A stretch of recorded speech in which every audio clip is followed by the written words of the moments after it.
एक नंबर सवाल है आपका, सर्वप्रथम मानव की उत्पत्ति किस महाद्वीप में हुई। सर्वप्रथम मानव की उत्पत्ति किस महाद्वीप में हुई। तो सर्वप्रथम मानव की उत्पत्ति अफ्रीका महाद्वीप में हुई थी। ऑप्शन नंबर ए इसका सही जवाब है। चलिए अगला सवाल देखते हैं। 2 नंबर सवाल दिया है, सबसे पुराना वेद कौन सा है। सबसे पुराना वेद कौन सा है। ऑप्शन दिया है यजुर्वेद, ऋग्वेद, सामवेद, अथर्ववेद। तो सबसे जो पुराना वेद है वह ऋग्वेद है। ऑप्शन नंबर बी इसका करेक्ट आंसर है। चलिए अगला सवाल देखते हैं। 3 नंबर सवाल है, ऋग्वेद में सबसे पवित्र किस नदी का जिक्र था। ऋग्वेद में सबसे पवित्र किस नदी का जिक्र था। ऑप्शन दिया है सरस्वती, गंगा, यमुना, सिंधु। तो ऋग्वेद में सबसे पवित्र नदी सरस्वती नदी का जिक्र है। ऑप्शन नंबर ए इसका सही जवाब है। 4 नंबर सवाल है आपका, पहिए का आविष्कार कब हुआ। पहिए का आविष्कार कब हुआ। ऑप्शन दिया है नवपाषाण काल में, मध्य पाषाण काल में, पूरा पाषाण काल में, लौह काल में। तो पहिए का आविष्कार नवपाषाण काल में हुआ था। ऑप्शन नंबर ए इसका सही जवाब है। 5 नंबर सवाल है आपका, सिंधु घाटी सभ्यता की सबसे महत्वपूर्ण विशेषता क्या है। सिंधु घाटी सभ्यता की सबसे महत्वपूर्ण विशेषता क्या है। ऑप्शन दिया है पक्की ईंटों से बनी इमारत, प्रथम असली मेहराब, पूजा स्थल, कला और वास्तुकला। तो सिंधु घाटी सभ्यता की सबसे महत्वपूर्ण जो विशेषता है वह है पक्की ईंट से बनी इमारत। ऑप्शन नंबर ए इसका सही जवाब है। 6 नंबर सवाल है आपका, हड़प्पा सभ्यता की खोज किस वर्ष में हुई थी। देख लीजिए, ये सवाल पूछा है एसएससी में 2004 में। हड़प्पा सभ्यता की खोज किस वर्ष हुई। ऑप्शन दिया है 1935, 1942, 1901, 1921। तो हड़प्पा सभ्यता की खोज 1921 वर्ष में हुई थी, 1921 ईस्वी में। ऑप्शन नंबर डी इसका सही जवाब है। 7 नंबर सवाल दिया है, हड़प्पा सभ्यता किस युग की थी। ये भी एसएससी 2001 में पूछा है। हड़प्पा सभ्यता किस युग की थी। ऑप्शन दिया है कांस्य युग, नवपाषाण युग, पुरापाषाण युग, लौह युग। तो जो हड़प्पा सभ्यता थी वह कांस्य युग की सभ्यता थी। ऑप्शन नंबर ए इसका सही जवाब है। 8 नंबर सवाल है, सिंधु घाटी की सभ्यता के लोगों का मुख्य व्यवसाय क्या था। ये भी एग्जाम एसएससी में पूछा है 2001 में। सिंधु घाटी की सभ्यता के लोगों का मुख्य व्यवसाय क्या था। ऑप्शन दिया है व्यापार, पशुपालन, शिकार, कृषि।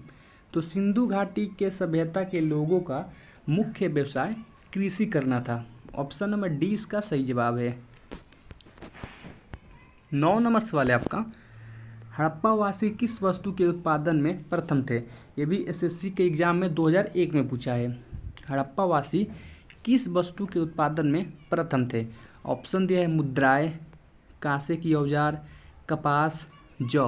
तो जो हड़प्पावासी थे वह कपास के उत्पादन में प्रथम थे। ऑप्शन नंबर सी इसका सही जवाब है।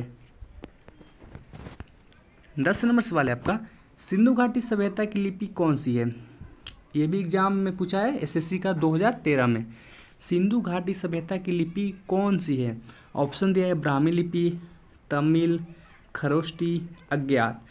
तो जो सिंधु घाटी सभ्यता की जो लिपि है वो अज्ञात है, किसी को नहीं मालूम है। ऑप्शन नंबर डी इसका सही जवाब है। 11 नंबर सवाल है आपका, विजयनगर राज्य की स्थापना की थी। विजयनगर राज्य की स्थापना की थी। ऑप्शन दिया है विजय राय ने, हरिहर द्वितीय ने, हरिहर और बुक्का ने, बुक्का द्वितीय ने। तो विजयनगर राज्य की स्थापना हरिहर और बुक्का ने की थी। ऑप्शन नंबर सी इसका सही जवाब है। 12 नंबर सवाल है आपका, किस यात्री ने कहा है कि दक्षिण भारत के जहाज मालदीव में बनते थे।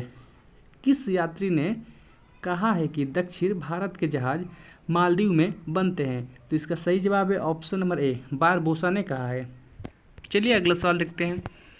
अगला सवाल है, गुलाम वंश का संस्थापक कौन था। बीपीएससी के एग्जाम में 2011 में पूछा है, आपको इसे याद कर लेना है, एग्जाम में पूछ सकता है।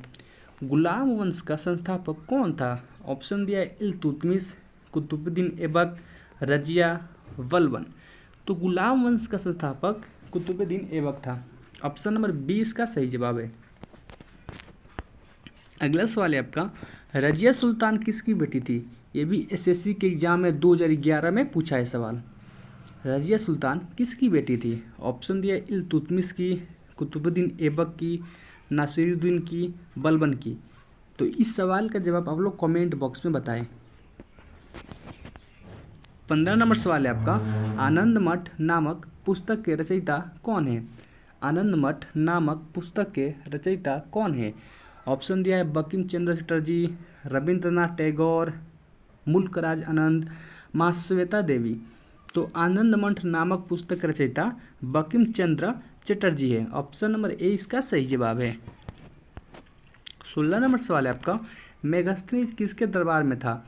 मेगास्थनीज किसके दरबार में था? ऑप्शन दिया चंद्रगुप्त मौर्य, अशोक, हर्षवर्धन, इनमें से कोई नहीं।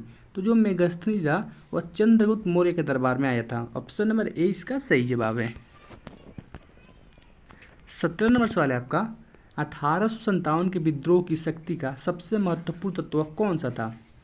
1857 के विद्रोह की शक्ति का सबसे महत्वपूर्ण तत्व कौन सा था? सही जवाब है हिंदू मुस्लिम एकता। 18 नंबर सवाल है, भारत का सबसे ऊंचा जलप्रपात जो जोग है वो किस राज्य में अवस्थित है? भारत का सबसे ऊंचा जलप्रपात जोग किस राज्य में अवस्थित है? ऑप्शन दिया उत्तर प्रदेश, पश्चिम बंगाल, कर्नाटक, महाराष्ट्र। तो भारत का जो सबसे ऊंचा जलप्रपात जोग है वह कर्नाटक राज्य में स्थित है। ऑप्शन नंबर सी इसका सही जवाब है। 19 नंबर सवाल है आपका, विजयनगर साम्राज्य की स्थापना किसने की थी? विजयनगर साम्राज्य की स्थापना किसने की थी? ऑप्शन दिया है हरिहर बुक्का ने, बुक्का द्वितीय ने, विजय राय ने, हरिहर द्वितीय ने। तो विजयनगर साम्राज्य की स्थापना दो भाइयों हरिहर और बुक्का ने मिलकर की थी। ऑप्शन नंबर ए इसका सही जवाब है। 20 नंबर सवाल है आपका, सत्यमेव जयते किस उपनिषद से लिया गया है? सत्यमेव जयते किस उपनिषद से लिया गया है? तो सत्यमेव जयते जो है वह मुंडकोपनिषद से लिया गया है। ऑप्शन नंबर ए इसका करेक्ट आंसर है। अगर आप चैनल पे पहली बार आए चैनल को सब्सक्राइब कर ले, वीडियो को लाइक करें और शेयर करें ताकि दूसरे विद्यार्थियों के पास भी वीडियो पहुंच सके। तो मिलते हैं एक और वीडियो के साथ, तब तक के लिए जय हिंद, वंदे मातरम।